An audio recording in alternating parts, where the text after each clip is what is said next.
When the Black Hawk descended through Syrian dawn 48 hours later, Senior Chief Marcus Williams had seen enough combat to prepare himself for the worst. 12 Marines dead, 1 Navy corpsman, female, 27 years old, 5 gunshot wounds. The math didn't favor survival. Williams had pulled bodies from Mogadishu rubble, from Fallujah streets, from Afghan mountains where the altitude killed as efficiently as bullets. 22 years as a SEAL medic taught you that some situations had only one outcome. This looked like one of them. The helicopter's skids kissed Earth in a storm of rotor wash and ancient dust. Williams moved before the aircraft fully settled, medical ruck strapped tight, rifle ready, eyes processing the tactical situation through decades of training that had become instinct. First body appeared 20 meters from the landing zone, insurgent fighter. A K-47 clutched in hands that would never fire again. Face down in dirt the color of dried blood. Then another and another. Williams counted as his team spread out in tactical formation. 7, 12, 18. Professional placement. Headshots, center mass. The kind of shooting that separated trained operators from lucky survivors. Clear left, Petty Officer First Class Jenkins called. Clear right, another SEAL confirmed. Williams moved toward the half-collapsed building that dominated the village center. 3 stories of concrete and rebar that had met artillery at some point and decided on compromise. Still standing. Barely. Bodies littered the approach. More insurgents. Scattered in patterns that told stories Williams had learned to read like text. Defensive positions hastily abandoned. Flanking movements stopped mid-execution. A final desperate rush that ended in a kill zone someone had turned into a graveyard. He counted 25, 30, 35. Jesus Christ Almighty. Chief, Jenkins was pointing at something. You need to see this. A shooting position, second floor window, perfect sight lines covering the entire village approach. Spent brass scattered like offerings. 4 empty 4 magazines arranged with the precision of someone who'd needed to track every round. Williams did the math automatically. 30 rounds per magazine. Only 4 magazines, 120 rounds total. He looked at the body count again. Started adding. 37 confirmed enemy KYA. 119 rounds fired if the magazine count was accurate, which meant a hit rate approaching 90% under sustained combat conditions. Williams had trained with the best marksmen in naval special warfare, had worked alongside Marine Scouts, snipers, and Army Special Forces, had seen what elite operators could do when everything aligned. This was elite-level shooting, master-class precision, from a Navy corpsman who'd been bleeding from 5 separate gunshot wounds. Second floor, his team leader's voice crackled through the radio. Got a pulse, faint but there, female, multiple GSWs. Williams took the stairs fast. Training overriding caution because someone was alive up there, and alive meant possibly savable. And saving people was the only mission that mattered. Found her against the eastern wall where morning light painted her in shades of gold and crimson. Woman, young, small-framed, maybe 5'4" and change. Couldn't have weighed more than 120, soaking wet. Currently soaking in blood that had dried to black crust under the Syrian sun. Navy working uniform, corpsman insignia on the collar. Name tape Brennan, 5 visible wounds that Williams could identify immediately. Left shoulder, right abdomen, left thigh, right upper arm, upper back near the shoulder blade, empty M4 carbine beside her right hand, Beretta M9 pistol still gripped loosely in her left, 4 magazines scattered in a semicircle like she'd been rationing ammunition and tracking every round. A medical ruck lay open nearby, combat gauze wrappers, empty morphine syringes, tourniquet packaging. IV bags collapsed and dry. She'd been treating herself, fighting off shock and blood loss with the same medical knowledge she'd used on countless Marines. Williams keyed his radio. Command Rescue 7 actual. 1 survivor located. Female Navy corpsman, approximately 27 years old. 5 gunshot wounds visible, likely more. Severe blood loss. Signs of infection. Sepsis probable. Patient is critical but viable. He knelt beside her, fingers finding pulse points, carotid first. Thready? Weak. Maybe 50 beats per minute when it should have been racing with adrenaline and trauma. Her body was shutting down, conserving resources, making the hard choices between consciousness and survival. Pupils responsive when he checked. Sluggish but reactive. Breathing shallow and rapid. Skin hot enough to feel through his gloves. Fever. High one. The kind that came from infection turning septic. Ma'am, can you hear me? I'm Senior Chief Williams, SEAL medic. You're safe now. We've got you. No response. She was beyond words. beyond anything except the most primitive drive to keep breathing. Williams started working with the efficiency of 2 decades experience, 4 in the left arm. The right was too damaged, the antecubital vein likely compromised by the gunshot wound. Celine first, wide open. Her body needed volume before anything else. Second, fourth in the right hand, smaller vein but functional. This one for antibiotics. Broad spectrum because whatever infection had taken root was trying to finish what bullets hadn't. Chief, we've got survivors on the ground floor, Jenkins reported. Marines, 7 of them, all wounded. Gunny Wade is asking for his corpsman. Williams looked at the woman, at Brennan, at what she'd done to serve and to save. Tell the gunny his corpsman just saved all your lives, Williams said quietly. And we're going to make damn sure she lives to hear him say thank you. He covered her with a thermal blanket. The desert sun was climbing, but shock made the body cold regardless of ambient temperature. His team was clearing the rest of the building, counting, cataloging, trying to piece together what had happened in this forgotten Syrian village over the past 48 hours. The numbers kept getting worse, or better depending on perspective. 37 enemy combatants dead, most from precision rifle fire at extended range. A few from close quarters pistol work, all of it professional, clinical, the kind of shooting that required training measured in years, not weeks. Williams checked Brennan's uniform for identification beyond the name tape. Found dog tags, HM2 Sloan Brennan, blood type O positive, Protestant. Next of kin, Margaret Brennan mother. No emergency contact beyond that. No husband, no significant other, just her mother. Williams pulled out his ruggedized tablet. Showed 3 deployments. Iraq showed 3 deployments. Iraq, Afghanistan, now Syria. 4 years active duty. Enlisted at 18 straight out of high school. No disciplinary issues. Multiple commendations for medical care under fire. Standard corpsman record. Good but not exceptional. Then Williams saw the family information. Father Gunnery Sergeant Garrett Allen Brennan, USMC. Scout, sniper. 2nd Battalion, 5th Marines. Killed in action. Operation Steel Curtain, Iraq. November 2005. Williams stopped breathing for exactly 3 seconds. Garrett Brennan. Every Marine Scout sniper knew that name. Every instructor who taught long-range precision fire had studied his after-action reports. The man was a legend, had made shots that defied physics and luck both, had trained a generation of snipers who went on to train the next generation. KIA at 37 years old when an IED caught his vehicle during exfil from a mission where he'd eliminated 6 insurgent fighters at 800 meters to save a pinned squad. That Brennan. Williams looked at the woman, at Sloan Brennan, at the impossible things she'd accomplished. Your father taught you well, Doc, he said softly. Real damn well. The medevac took 30 minutes to organize. Sloan went first. Critical status. Then Gunnery Sergeant Wade, barely clinging to consciousness despite the sucking chest wound and severed femoral artery that should have killed him hours ago. Then the others. 7 Marines who'd survived because one small woman had held the line when any sane person would have died. Williams rode in the bird with Sloan, monitoring vitals, adjusting IV drip rates, watching infection markers that climbed despite the antibiotics flooding her system. She didn't wake during the flight to the field hospital. Didn't wake when surgeons cut away dead tissue and removed bullet fragments from 5 separate wounds. Didn't wake for 72 hours while machines breathed for her and drugs fought an infection that had nearly won. When her eyes finally opened, Williams was there. Landstuhl Regional Medical Center, Germany. The cleanest military hospital outside the continental United States. Best trauma care the Department of Defense could provide. Sloan tried to speak. Couldn't. The breathing tube had only been removed 8 hours prior and her throat felt like someone had taken a cheese grater to the lining. Williams offered water. She drank, coughed, tried again. Marines, 1 word. Hoarse, barely audible. But the first thing she asked about was her Marines. Williams smiled despite himself. All 7 survived. Wade's going to be complaining about his gut for 6 months, but he'll make it. Callahan's already threatening the physical therapists. The others are stable and talking about you nonstop. Sloan's eyes closed. Relief washing over features that were still too pale, too drawn. You saved them, Williams continued. Held off approximately 40 insurgents for 48 hours while wounded 5 times. 37 confirmed enemy kills. The after-action report is going to read like fiction. Wasn't trying to be a hero. Her voice was strengthening slightly. Just trying to survive. You did both. Williams pulled up a chair. Doc, I've been doing this for 22 years.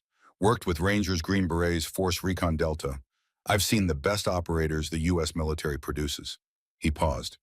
What you did ranks with anything I've witnessed. The shooting alone would qualify you for advanced sniper training. Doing it while treating your own wounds and protecting 7 Marines, that's not training. That's calling. Sloan was quiet for a long moment, staring at her hands. They were wrapped in bandages where IV lines tunneled into veins. Hands that had held rifles and scalpels. Life and death both.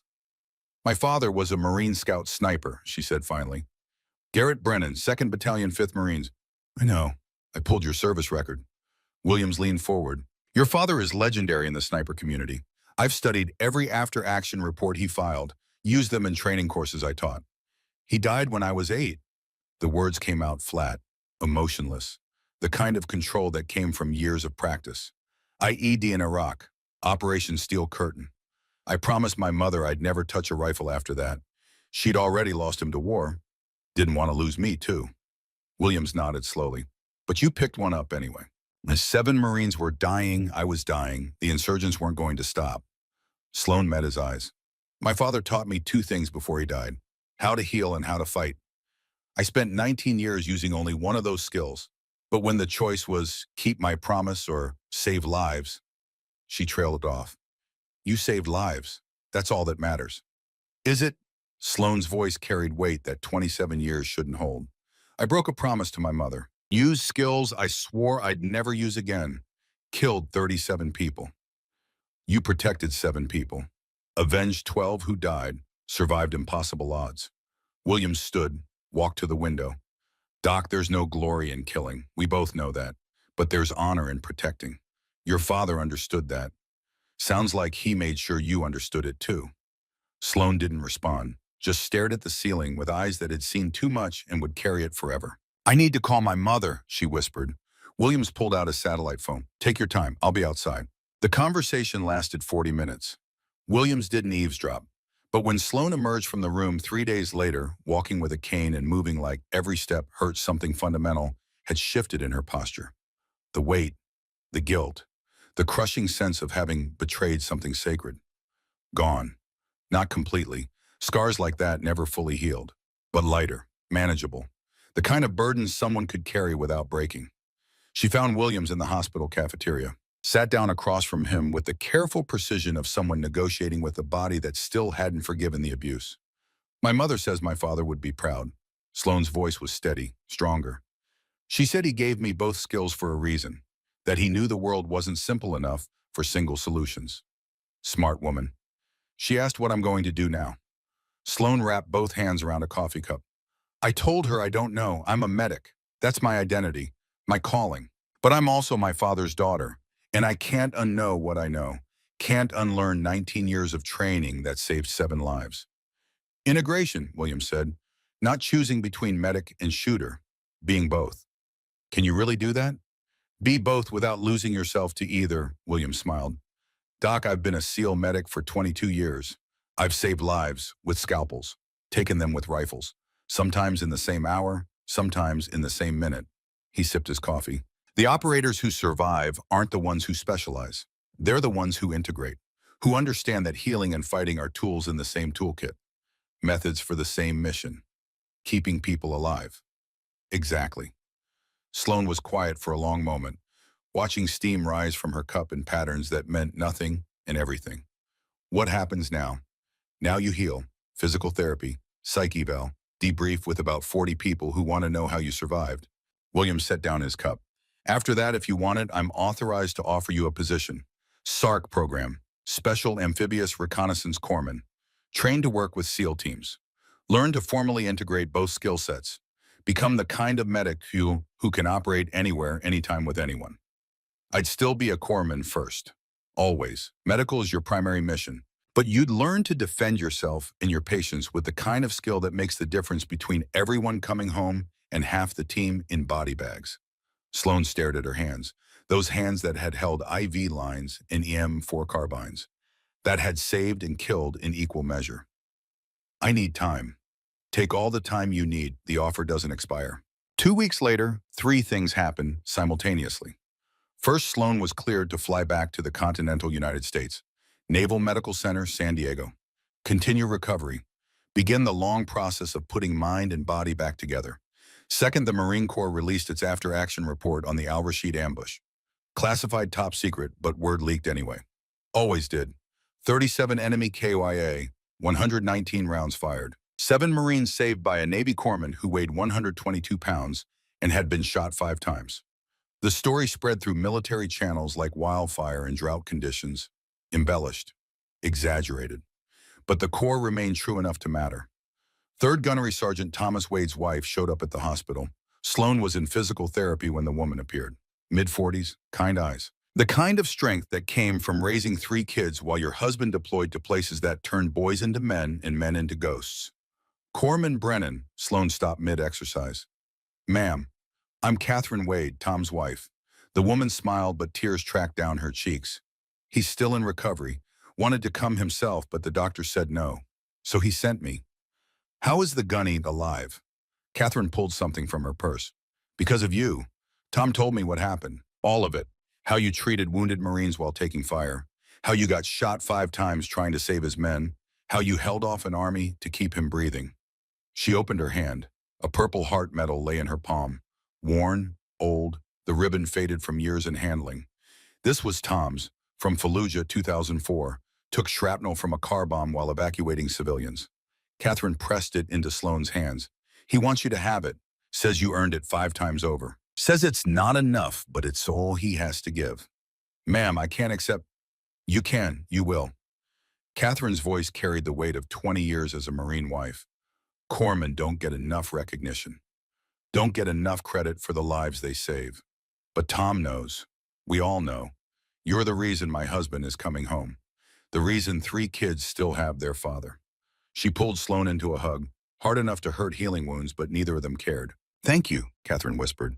"Thank you for bringing him back to us." After she left, Sloan sat in the empty therapy room, holding a purple heart that wasn't hers but somehow was, thinking about sacrifice and service and the cost of keeping promises. The flight home happened 3 days later. Sloan, Wade, Callahan, 3 other Marines who'd survived Al-Rashid. All ambulatory now, all healing, all bound for San Diego and whatever came next. Wade found her in the terminal, stood in front of her wheelchair with the careful posture of a man whose abdomen was held together with surgical staples and prayers. "Doc, Gunny, Catherine told me she gave you the medal." "She did. I tried to refuse." "Good thing she's tougher than both of us." Wade smiled. "Doc, I've been a Marine for 23 years, seen a lot of combat, worked with a lot of corpsmen." He paused. "You're the best I've ever seen. Not just the medical work, the tactical thinking, the courage under fire. You saved 7 Marines against impossible odds. That's not luck. That's skill and training and something you can't teach."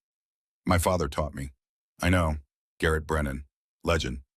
Wade's expression softened. "I was a boot lance corporal when your father was at his peak.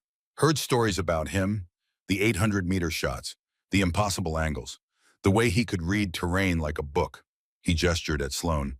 "You inherited more than his name. You inherited his gift." Callahan appeared beside Wade, Staff Sergeant James Callahan. Hip wound healing, but still requiring a cane that matched Sloan's. "Doc," he offered his hand. She shook it. "I knew there was something different about you from day one. The way you moved, the way you observed terrain. Your father trained you right. He trained me for 2 years, 6 to 8 years old, then he died. 2 years was enough." Callahan's smile was genuine. He packed a lifetime of knowledge into a small window, made every minute count. "You're proof that good training sticks forever." The flight attendant called boarding. The group moved slowly, carefully. A collection of wounded warriors heading home to heal. Sloan settled into her seat. Window view, Pacific Ocean, waiting somewhere beyond the curve of the earth. She was going home, but home felt different now. Felt like a promise kept and a promise broken, and somehow both were okay. 72 hours earlier. Before the rescue, before hope, the medical bay at Forward Operating Base Kestrel smelled like every field hospital Sloan had ever known. Antiseptic fighting a losing battle against blood. Diesel fuel seeping through canvas walls that promised protection and delivered none. Sand working into everything despite filtration systems that cost more than her annual salary. Sloan was elbow-deep in medication inventory when Gunnery Sergeant Wade entered. 215 pounds of Marine Corps tradition packed into a 6'2" frame that still ran 20-year-olds into submission during morning PT. "Doc, Need to talk. Sloan set down her clipboard. Her hands, small hands steady, hands. Her father had trained to save lives and take them both never trembled when she worked. Gunny. Wade pulled up a chair that protested his weight. Recon patrol, tomorrow, border village. Intel says we've got a contact willing to talk. High-value information about weapons trafficking. I'll prep the aid kit. That's the thing. Wade's jaw worked like he was chewing words that tasted bad. You're staying on base. The bay went quiet except for generators and distant artillery that rumbled like approaching thunder. Sir, my assignment. I know your assignment, Doc. Wade leaned forward. You've been with this platoon 6 months. Best corpsman I've worked with in 15 years. No exaggeration. He paused, choosing words carefully. But that village is hot. 3 IED strikes in 30 days. Sniper activity. Last patrol took contact 2 clicks out. Lost 1 Marine. Evacuated 2 more. Sloan kept her voice level. Which is why you need a corpsman gunny, not someone still learning the difference between arterial and venous bleeding. We're taking Corporal Hayes. He's been through. Hayes has 8 weeks of training. I have 4 years of combat deployments. She didn't raise her voice. Didn't need to. Sir, Wade stood, paced 3 steps to the supply cabinet and back. The tent wasn't big enough for a man his size to think properly. Doc, you're 5'4", 122 pounds. My rifle weighs more than you do. Your rifle doesn't perform needle decompressions or manage hemorrhagic shock. I do. Something almost like respect flickered across Wade's face. You don't quit, do you? No, sir. The words came automatically. My father taught me better than that. The phrase slipped out before she could stop it, a crack in the professional armor she maintained. Wade noticed, filed it away for later consideration. Final answer is no, Doc. You stay on base. That's an order. He left before she could argue. Sloan returned to counting morphine ampules. Her hands stayed rock steady. They always did. 19 years of practice had made certain of that. But somewhere in the back of her mind, a voice that sounded like her father whispered words she'd spent 2 decades trying to forget. Heal when you can, baby girl. Fight when you must. But never stop moving forward. 24 hours later, Sloan was checking Corporal Dylan Pritchard's shoulder wound when her nose caught something wrong. Subtle, almost imperceptible. The kind of detail that separated competent medics from exceptional ones. Pritchard sat on the exam table playing a handheld game console someone had smuggled into theater, completely unaware that his body was sending distress signals. Sloan leaned closer, inhaled carefully. There, sweet, faintly rotten beneath layers of antiseptic, the specific smell of infected tissue beginning to necrotize. Pritchard, how's the shoulder feeling? Fine, Doc, little sore maybe. Just a little. Yeah, I mean. He shifted, winced, tried to hide it. Nothing serious. Sloan pulled fresh gloves from the dispenser. Let me see it. She peeled back the dressing with practiced efficiency. The wound looked acceptable at first glance, closed, no obvious discharge. Hayes had done competent work. But the tissue around it told a different story. Hot, tight, slightly discolored. The beginning of cellulitis spreading into deep muscle tissue. Sloan pressed gently, felt firmness that shouldn't exist. Watched Pritchard's face go white. When did the pain get worse? I don't know. Yesterday, thought I slept on it wrong. You didn't.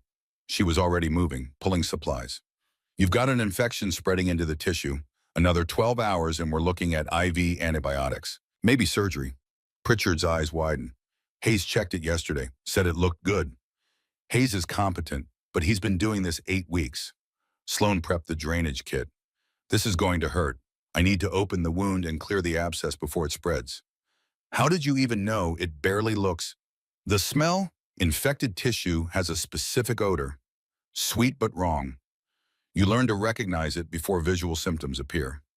She worked for 20 minutes, draining, cleaning, debriding dead tissue with the precision of someone who'd done this hundreds of times.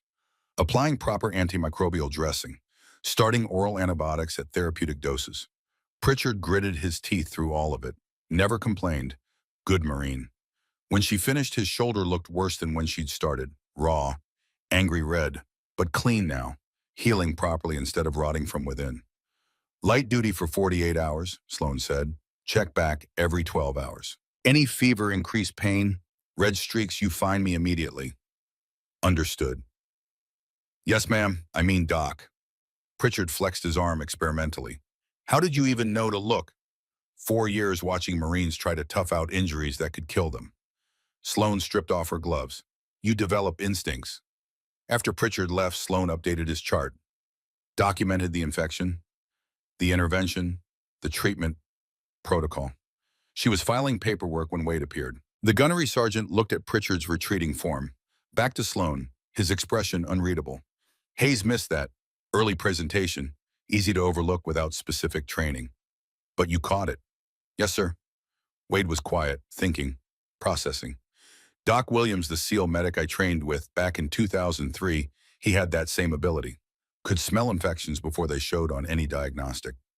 Saved 3 guys in Fallujah that way. He crossed his arms.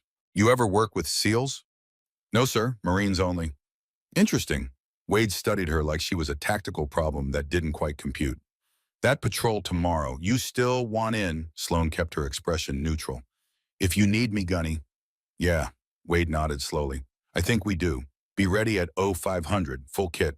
This is real-world doc, not a training exercise. Understood, sir. After he left, Sloan allowed herself exactly 5 seconds of satisfaction. Then she returned to work, because that's what medics did. They worked, they saved, they kept going when quitting would be easier, but her hands, those rock-steady hands, trembled slightly as she locked the medication cabinet. Not from fear, from something older. Something she'd buried 19 years ago next to a flag-draped coffin. Heal when you can, baby girl. Fight when you must. But always remember which one saves more lives. The pre-dawn briefing happened in a plywood room that shook every time an F-16 screamed off the runway. 12 Marines, 1 Navy corpsman. Sloan sat him back, medical ruck at her feet, watching Wade run through the tactical overview with the efficiency of 23 years' experience. Grid reference here. Wade tapped the projected map. Village of Al-Rashid, population approximately 200, right on the border. Intel says we've got a source local elder willing to provide information on weapons smuggling routes used by multiple factions. He clicked to satellite imagery. Brown earth, clustered buildings, single road running east-west like a scar. Approach from the north. 3 Humvees, standard patrol formation. Contacts should take 90 minutes maximum. In and out before lunch. Questions. Corporal Riley O'Connor raised his hand. Mid-20s, Boston accent thick enough to spread. Good Marine, but young enough to think every mission was a movie. Gunny, no disrespect, but is Doc Brennan really coming into the field? 13 sets of eyes found Sloan. She kept her face neutral.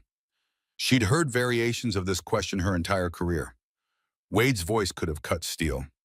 You got a problem with your corpsman, O'Connor? No, sir, just... O'Connor struggled. Just concerned about the physical demands, the load. Doc Brennan carries a 70-pound medical ruck plus personal gear. She does it on patrol, in the gym, during evac drills. Wade's expression didn't shift. She also wheeled your drunk ass out of a burning vehicle during that exercise in April. You remember that, Corporal? O'Connor's face went crimson. Yes, Gunny. She weighs half what you do, still dragged you 30 meters through smoke. So unless you plan on getting wounded and needing someone to save your life, I suggest you focus on your own job. Silence thick enough to feel. Wade turned back to the map. Anyone else want to question my personnel decisions? No one spoke. Outstanding. Movement in 30 mics. Doc, you're in vehicle 2 with me. Stay behind the technical personnel. Your job is medical support. Clear. Crystal Gunny. The room emptied. Marines moving to final equipment checks. Last cigarettes. Quiet moments before stepping into uncertainty. Staff Sergeant Callahan stopped beside Sloan's chair. 42. 20 years in reconnaissance. The kind of Marine who missed nothing and said less. He nodded once, a tiny acknowledgement that meant more than words. Sloan nodded back. She shouldered her medical ruck.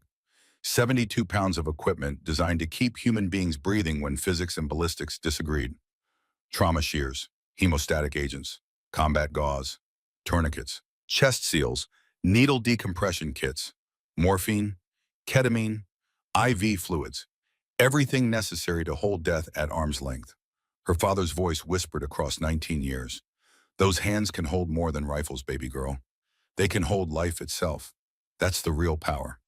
She pushed the memory down, locked it away.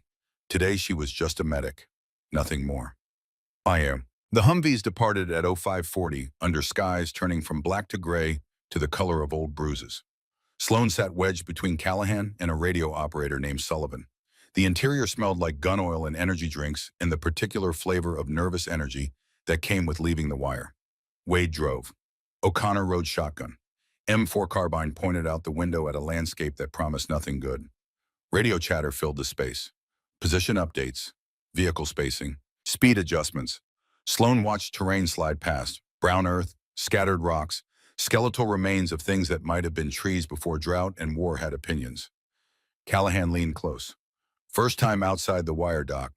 No staff sergeant, third deployment. Afghanistan and Iraq before that. Callahan studied her face in dim light. You're young for 3 deployments. Joined at 18, made it my career. Family military. The question was casual. Small talk to fill dangerous hours.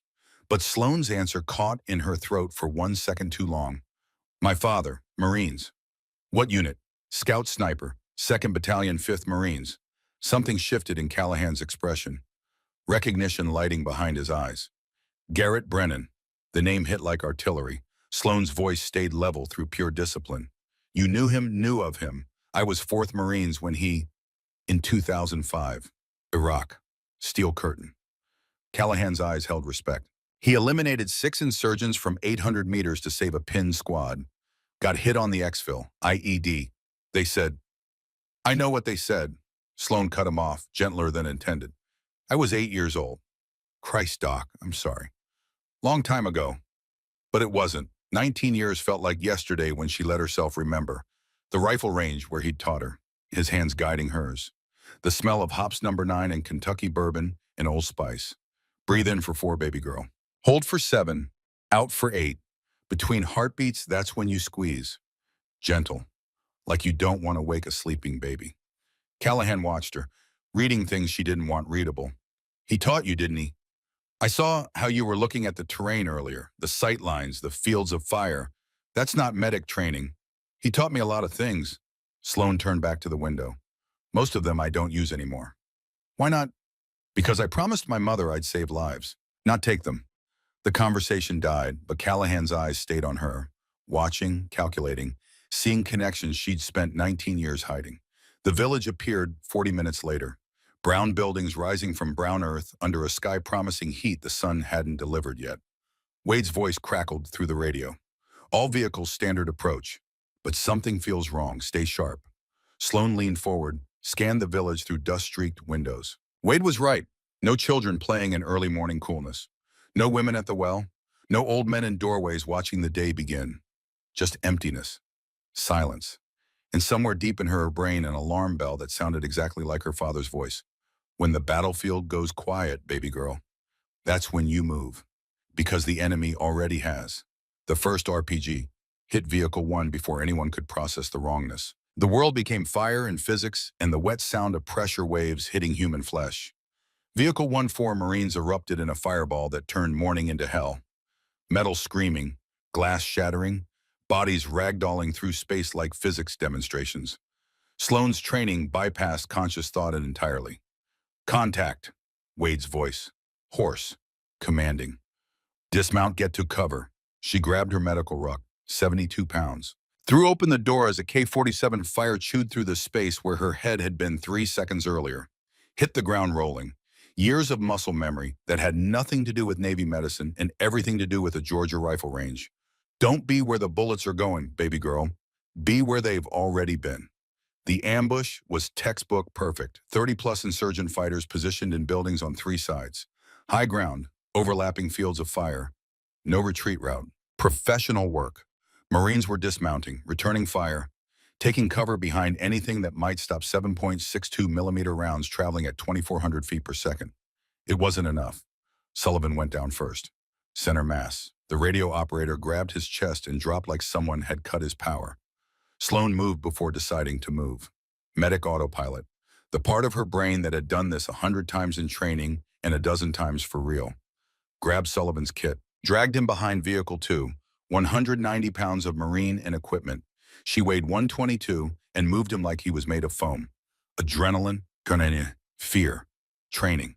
Sullivan was gasping, blood spreading across his plate carrier. Sloan ripped it open, found the wound, high right chest, sucking, air bubbling through the hole where it shouldn't be.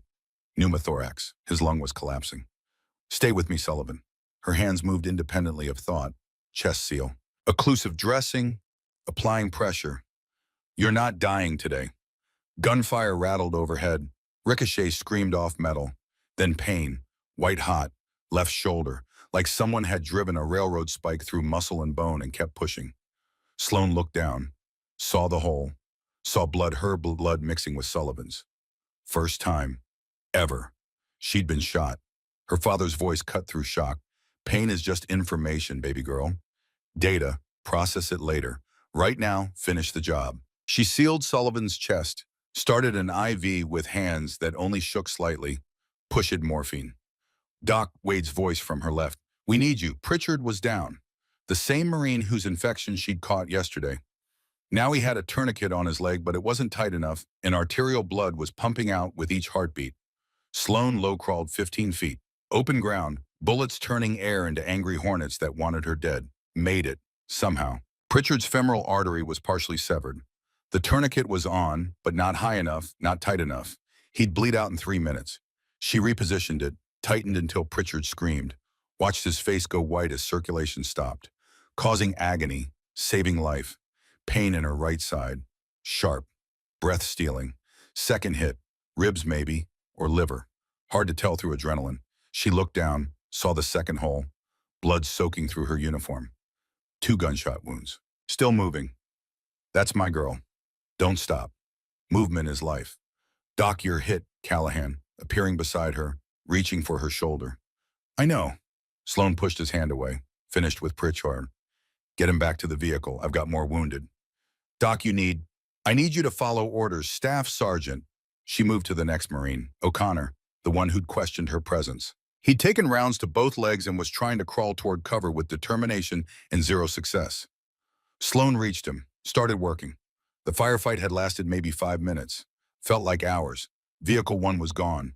Everyone inside dead. Vehicle 3 was disabled, smoke billowing from the engine. 8 Marines left, plus 1 wounded corpsman. The insurgents were closing, tightening the noose. Wade's voice cut through chaos. Doc, we need to consolidate. Fall back to Vehicle 2. Sloan looked up, saw the tactical situation with terrible clarity. Surrounded, outgunned, taking casualties faster than she could treat them. This wasn't a firefight. This was an execution in slow motion. She grabbed O'Connor, dragged him toward Vehicle 2, felt something tear in her leg, looked down. 3rd gunshot wound, left thigh, kept moving anyway. Don't stop, never stop. Movement is life and stopping is death.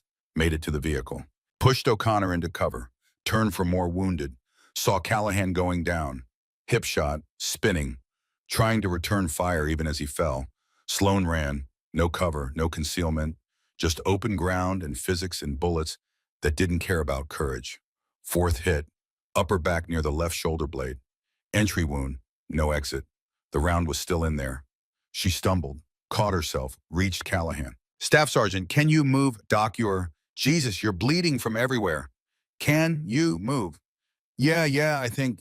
5th gunshot wound hit her right arm as she pulled Callahan to his feet. The impact spun her around, made her drop him. 5 rounds, 5 holes in her body. Morning was still young. She looked around, assessed. Wade firing from behind Vehicle 2. Pritchard and Sullivan being worked on by another Marine. O'Connor trying to load a magazine with hands that shook like leaves. 6 dead Marines scattered across the kill zone. 8 alive, 7 if she didn't count herself.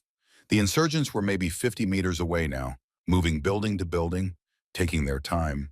Why rush? The Americans were already dead. Just didn't know it yet. Sloan pulled Callahan into cover. Her medical ruck sat next to Sullivan. She grabbed it, started pulling supplies with one functional arm. Tourniquet for her thigh, quick clot for her shoulder. Pressure dressing for her side. Wade appeared. Doc, you need to. I'm still operational, Gunny. You've been shot 5 times. I'm aware. She tightened the tourniquet. Stars exploded across her vision. How many wounded? Everyone still breathing is wounded, Doc, including you. Then I better keep working. She moved to the next Marine, then the next, hands steady despite blood loss, despite pain breaking through adrenaline. Steady hands, baby girl. That's the only thing that matters. But she could feel it now. Blood loss, shock beginning, her body starting the shutdown process. 20 minutes, maybe 30 before her system gave up. 20 minutes to keep 7 Marines alive against 40 insurgents with no support, no extraction, no hope. Wade was on the radio, calling for help, getting static. Jamming, and he said, "They're jamming comms."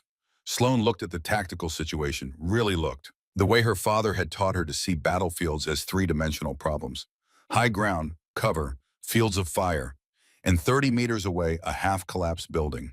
3 stories, perfect defensive position. If someone could get there, if someone could hold it.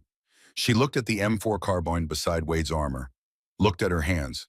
Those same hands once held a Remington 700 baby girl, once put rounds through targets at 600 meters, once made your old man proud. 19 years.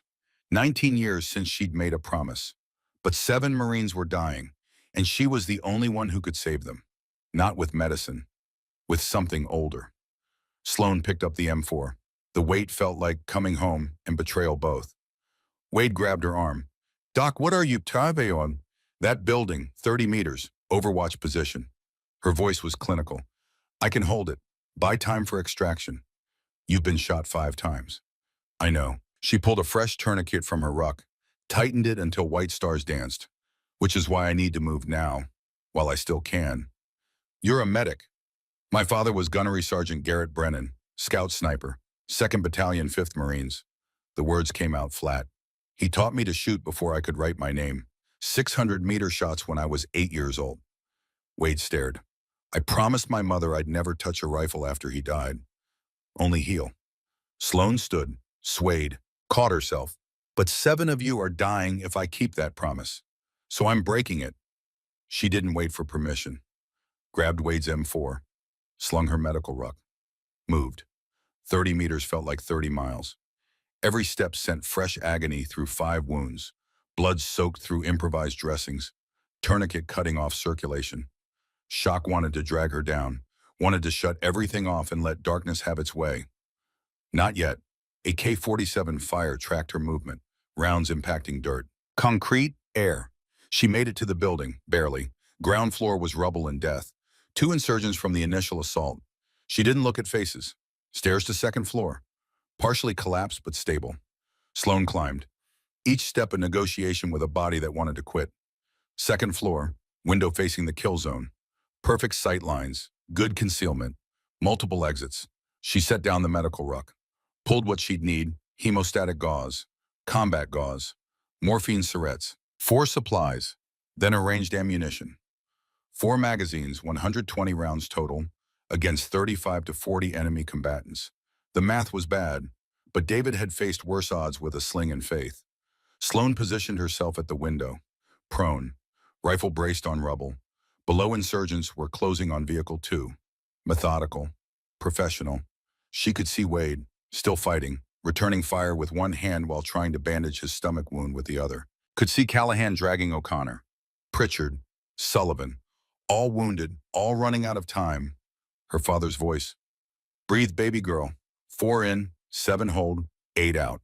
Sloan inhaled, held, exhaled. Her heart rate slowed. Chaos narrowed to a single point. Between heartbeats. That's where you live. She found her target. Insurgent commander. Obvious from positioning. The way others deferred. 600 meters. Same distance her father had made her shoot at 8 years old. Finger on trigger. Not pulling, squeezing, steady pressure. Like you don't want to wake a baby. The M4 kicked. 600 meters away, the commander's head snapped back. He dropped. 3 seconds of frozen silence. Then chaos. Insurgents scattered, seeking cover, trying to identify the threat. Sloan was already moving to target 2. Machine gunner setting up. 550 meters. Breathe. Hold. Squeeze. Down. Target 3. RPG team. 620 meters. Every insurgent she killed was one less rifle pointed at her Marines. One less threat, one more second of survival. She worked methodically, professionally, identify, calculate distance, account for wind, elevation, temperature, squeeze. Move to next target before the body falls. By the time they figured out where shots were coming from, Sloan had killed 6. Return fire came heavy. A K-47 rounds chewing window frames. RPG impacting below her position. She changed windows. Different angle. Found target 7, the one coordinating the assault. 700 meters. long shot for an M4, edge of effective range. But her father's training had never been about what the rifle could do. The weapon is metal, baby girl. You're the weapon. She compensated for drop. For breeze. Squeezed, target 7 dropped. The insurgents pulled back. Regrouping. Sloan used the brake to work on herself. The side wound was bleeding again. She pulled up her uniform, saw the hole. High right abdomen, packed it with combat gauze, applied pressure, taped it down. The pain was extraordinary. She bit down on cloth, tasted copper, her own blood. Pain is just information. Process it later. Pulled a morphine syringe, 10 milligrams, jammed it into her thigh. Not enough to dull completely, just enough to function. The sun was setting, golden light making shadows long, making targeting difficult. Sloan counted remaining ammunition, 97 rounds, 8 confirmed kills, roughly 32 insurgents left, 3 rounds per target if she was perfect. She'd never been perfect. Below, Wade was still on the radio, still trying, still getting nothing. The insurgents had cut them off from the world. No one was coming. Not tonight. Sloan settled in to wait, to watch, to protect 7 Marines with a rifle she'd sworn never to touch. Night came fast, twilight to darkness in minutes. Sloan had no night vision, no thermals, just eyes and starlight. It would have to be enough. She heard movement, insurgents probing, testing defenses, found 2 fighters moving along the western wall, using darkness as cover, tracked them by sound, by starlight disruption, waited until they were 40 meters from her Marines, fired twice. Both dropped. Muzzle flash gave away her position. Return fire came immediately. She rolled away. Moved to eastern windows. Found 3 more trying to flank. Killed 2, wounded the 3rd. His screams echoed for 4 minutes, then stopped. Sloan used the time to work on wounds. The shoulder was infected already. She could feel it, heat spreading, cleaned what she could in darkness, applied fresh ointment. It wouldn't be enough. Infection would set in fully by tomorrow. But tomorrow was tomorrow. She checked ammunition, 89 rounds, 10 confirmed kills. The math kept getting worse. Hours passed in a fever dream of darkness and pain and waiting. Sloan drifted between consciousness and something else. Saw things that weren't there. Her father, standing in the doorway. "Hey, baby girl." But when she blinked, he was gone. Hallucination, blood loss, shock. Dawn came slowly, light bleeding across horizon. Sloan had killed 3 more during darkness, 86 rounds remaining. She could see the Marine position now. Wade's still alive, barely. Moving slow, Callahan had made a crutch, was hobbling between wounded, playing medic because theirs was busy playing sniper. Sloan's fever had spiked overnight. She could feel it, heat radiating from infected wounds. She needed IV antibiotics, proper wound care, a hospital. Had none of those things. She pulled her last IV from the ruck. Saline. Started the line one-handed. The fluid was warm, body temperature. Felt like ice hitting her system. Below, insurgents were regrouping. 25 fighters, maybe 28. They knew she was running out. Knew she was wounded. Knew time favored them. Just wait for her to bleed out. Pass out. Die. Then kill the Marines. Sloan checked her watch. 0630, 48 hours since the ambush. No rescue, no extraction, just her and 7 dying Marines and 25 insurgents. She settled into position, arranged magazines. 86 rounds. It would have to be enough. The attack came at 0700, massed assault, overwhelming numbers. Sloan met them with precision. Target 1, down. Target 2, down. Target 3 through 6, down, down, down, down. She worked the rifle like surgery, removing threats with clinical precision. 18 rounds, 6 bodies. The insurgents broke, retreated. 68 rounds remaining, 19 insurgents left. Wade was on radio again, still trying, still failing. The jamming was absolute. Sloan felt the IV bag run dry, disconnected it. Her hands were shaking now. First sign shock was winning. She pulled another morphine syringe, debated, decided against it. Pain kept her sharp. Dulling it meant missing.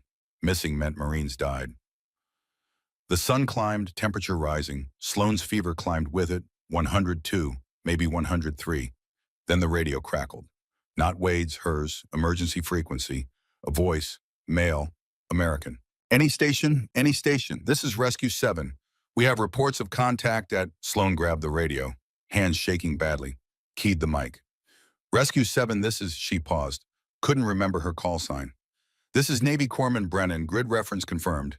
12 KIA, 7 WIA, request immediate extract. Static, then Brennan say again, 12 KIA, aim, confirmed, ambush, 40 plus enemy, need immediate. Dizziness swept through, the room spinning. Radio fell from her hands, the voice again. Brennan, we're inbound, ETA 24 hours. Can you hold 24 hours, one more day?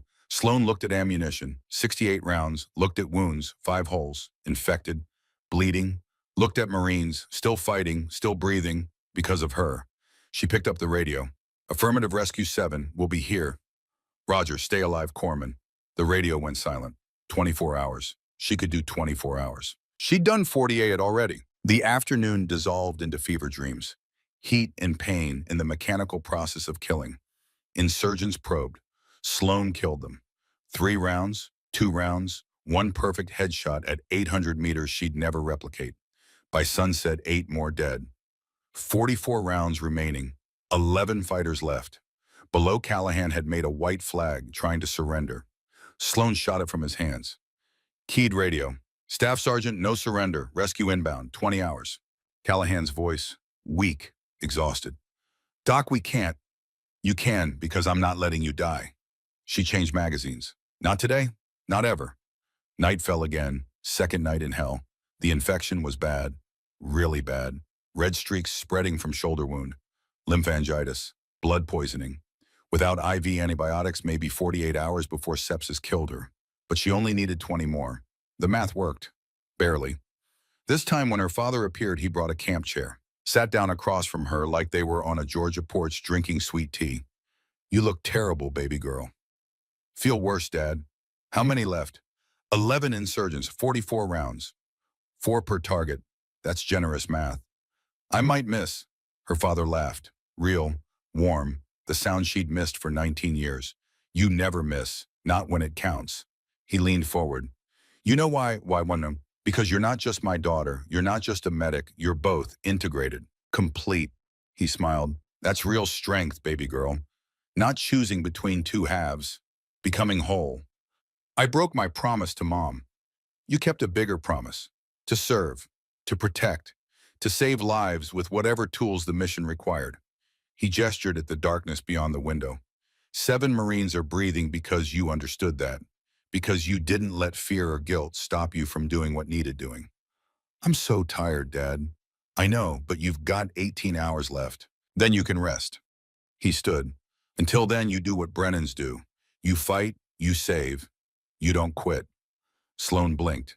He was gone. Had never been there, but his words remained. She checked her watch. 0200, 18 hours until rescue. She could do 18 hours, had to. Dawn broke on day 3. Sloan could barely move. Infection spreading, fever at 104, maybe higher. She'd vomited twice during darkness. Dry heaves because there was nothing left. Her hands shook constantly now, but she could still shoot. The insurgents came at 0700, final assault, everything they had. 11 fighters charging in broad daylight. Suicide. Except Sloan made it suicide for them. Target 1, 500 meters, center mass, down. Target 2, 600 meters, headshot, down. Target 3, 400 meters, moving fast, missed. First miss in 3 days. Corrected. Second shot, hit, down. Worked through 4 through 9. Mechanical precision, breathing when lungs wanted to quit, squeezing when fingers wanted to freeze. 9 dead, 2 left. Sloan reached for a fresh magazine. Her hands were empty. She looked down, saw the magazine on the ground, must have dropped it, reached for it, couldn't make fingers work. Below, the last 2 insurgents reached the Marine position. Wade, Callahan, 2 wounded to fight. Sloan watched one raise his rifle, point at Wade's head. She grabbed her M4, empty, useless, threw it aside, found the Beretta M9 on her hip, 15 rounds, but insurgents were 40 meters away. Pistol range, she'd have to go down there. Sloan stood, room tilted, spun, caught herself, moved to stairs. Her leg gave out first step, tourniquet too long, tissue damage, fell, tumbled 6 stairs, landed hard, got up, kept moving. Movement is life, baby girl. Never stop moving. Ground floor. 2 insurgents focused on Wade. Sloan raised the M9, hands shaking badly. between heartbeats. Fired. 7 meters, center mass. First insurgent dropped. Second spun, raised his AK. Sloan fired. Again. Again.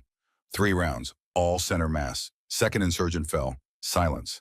Absolute silence except ringing in ears. She stood there, Beretta raised, looking for more targets. Found none. 40 insurgents. All dead. Wade's voice. Barely a whisper. Doc, is it over? Sloan lowered the pistol. It's over, Gunny. Then she heard it. Helicopter rotors. Distant. Growing closer. Looked up. Saw 2 Black Hawks coming low and fast. Rescue. Finally, Sloan took 1 step toward the sound. 2 steps. On the third, her body decided it was done taking orders. Collapsed. Last thing she saw was sky. Blue. Perfect. Impossibly far. Last thing she heard was her father's voice. I'm proud of you, baby girl. So damn proud. Then darkness. The Black Hawk's rotors beat the air like a heart trying to restart. Senior Chief Marcus Williams moved through the village with 22 years of experience, screaming warnings his conscious mind was still processing. Body count wrong. Tactical positioning wrong. Everything wrong in ways that suggested something impossible had happened here. He'd counted 37 enemy KIA before reaching the building. 37. 119 spent shell casings from M4 magazines. The math made his brain hurt. Second floor, his team leader called. Got a pulse. Williams took stairs 3 at a time, found her against the wall where morning light painted her in blood and gold. Small woman, 5'4" maybe, couldn't weigh more than 120. Navy Corpsman insignia, name tape Brennan. 5 visible gunshot wounds that Williams could identify immediately through 2 decades of trauma experience. Empty M4. Beretta M9 still gripped loosely. 4 magazines arranged like someone who'd been counting every round. Medical ruck open. Combat gauze wrappers. Empty morphine syrettes. IV bags collapsed. She'd been treating herself while fighting. Williams keyed his radio. Command Rescue 7 actual, 1 survivor. Female Navy Corpsman, approximately 27. 5 GSWs, visible likely more. Severe blood loss, infection, sepsis, critical but viable. He knelt, checked pulse. Thready, weak. 50 beats per minute when adrenaline should have it racing. Her body was shutting down, making choices between consciousness and survival. Pupils reactive, sluggish, breathing shallow, skin fever hot. Ma'am, I'm Senior Chief Williams, SEAL Medic. You're safe. No response. She was beyond words. Williams started working, IV left arm, right 2 damaged, saline wide open. Second 4 right hand for antibiotics. Chief Petty Officer Jenkins called. Ground floor, Marines, 7 survivors, all wounded, asking for their corpsman. Williams looked at the woman, at what she'd done. Tell them their corpsman just saved their lives, he said quietly, and we're making sure she lives to hear them say thank you. He covered her with a thermal blanket, continued working.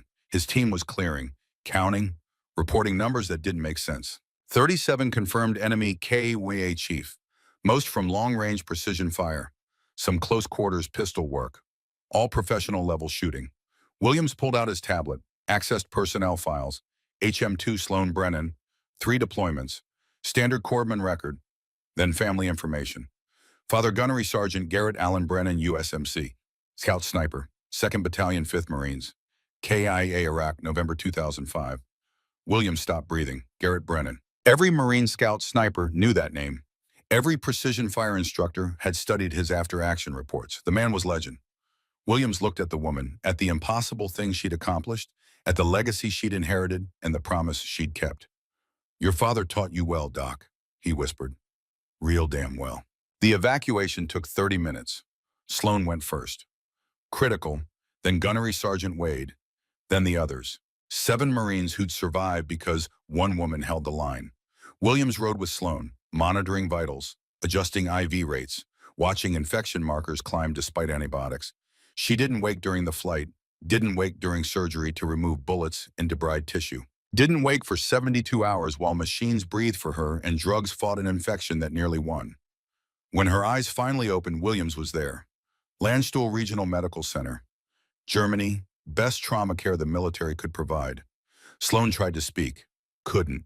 Breathing tube had only been removed hours before. Williams offered water. She drank, coughed, tried again. Marines' first word, first thought, her Marines.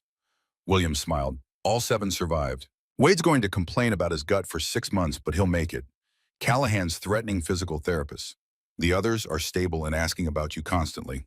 Sloane's eyes closed, relief washing over her face. You saved them, Williams said. Held off an entire insurgent cell for 48 hours. Killed 37 enemy combatants with 119 rounds fired. Missed once. Her eyes opened. Should have been 119 for 37. Williams laughed. Couldn't help it. You missed once in 3 days of sustained combat while bleeding from 5 gunshot wounds. Yeah, Doc, real substandard performance. How long? 3 days unconscious. You were septic.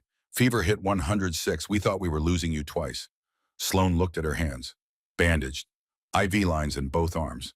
My father taught me to shoot, she said quietly. Before he died, I promised my mother I'd never touch a rifle again. Only heal.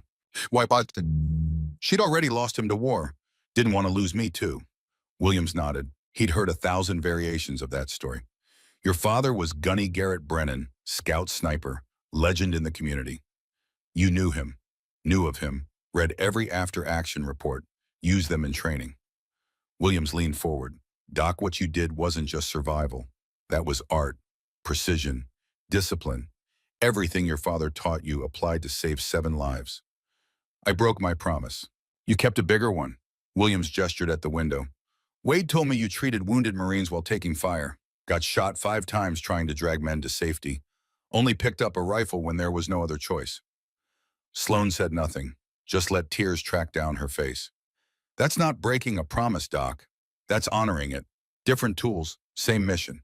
I need to call my mother. Williams handed her his phone. Take your time. The call lasted 40 minutes. Williams didn't eavesdrop. But when Sloane emerged from the room 3 days later, walking with a cane, moving carefully, something had shifted. The weight, the guilt, lighter, manageable. She found him in the cafeteria, sat down with precision that spoke to healing wounds. My mother says my father would be proud. Her voice was steady. She said he gave me both skills for a reason, that he knew the world required complex solutions. Smart woman. She asked what I'm going to do now. Sloane wrapped hands around coffee. I don't know, I'm a medic. That's my calling. But I'm also my father's daughter, and I can't know what I know. Integration, Williams said, not choosing. Being both. Is that possible? Doc, I've been doing it 22 years. Saved lives with scalpels, taken them with rifles. Sometimes same hour. He sipped coffee. Operators who survive aren't specialists, they're integrators. They understand healing and fighting are tools in the same mission. Keeping people alive. Exactly. Sloane was quiet, watching steam rise. What happens now? Now you heal. Physical therapy, psych eval, debrief. Williams set down his cup. After, if you want it, I'm authorized to offer you SARC program. Special Amphibious Reconnaissance Corpsmen. Train with SEAL teams. Learn to formally integrate both skill sets. Still corpsman first. Always, medical is primary. But you'd learn to defend yourself and your patients with skill that makes the difference. Sloane stared at her hands. I need time. Take all you need. The offer stands. 2 weeks later. Flight home. CONUS. Naval Medical Center, San Diego. Sloane, Wade, Callahan. 3 other Marines. All ambulatory, all healing, all bound for whatever came next. The terminal was quiet, early morning. Few travelers. Wade found Sloane, stood before her wheelchair with the careful posture of surgical staples and healing. Doc. Gunny. Catherine told me she gave you the Purple Heart. She did. I tried to refuse. Good thing my wife's tougher than both of us. Wade smiled. Doc, 23 years in the Corps. Seen a lot. Worked with a lot of corpsmen. Pause. You're the best. Not just medical. Tactical thinking. Courage. You saved 7 against impossible odds. That's not luck. That's skill and something unteachable. My father. I know. Garrett Brennan. I was a boot lance corporal when he was at his peak. Heard the stories. 800-meter shots. Impossible angles. Wade gestured at her. You inherited more than his name. You inherited his gift, and you used it to save Marines. Callahan appeared. Staff sergeant. Hip healing. Cane matching Sloane's. Doc. Handshake. Knew there was something different about you from day one. The way you moved, observed terrain. Your father trained you right. 2 years, 6 to 8 years old. Then he died. 2 years was enough. Callahan smiled. He packed a lifetime into a small window. Your approved good training never leaves. Boarding call, the group moved slowly, carefully. Wounded warriors heading home. Sloan settled into her window seat. Pacific Ocean waiting beyond the horizon. She was going home. But home felt different now. Felt like a promise kept and broken, and somehow both were okay. 6 months later, Sloan stood before 24 students at Naval Amphibious Base Coronado.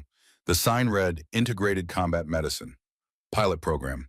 24 corpsmen and medics, all volunteers, all willing to learn a new approach.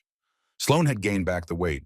22 pounds, still small, still 5'4", but healthy, strong. The scars remained, 5 permanent marks. Reminders. She walked to the front without the cane now. Physical therapy had worked. Good morning. I'm Hospital Corpsman First Class Sloan Brennan. They'd promoted her, HM2 to HM1. This course is different.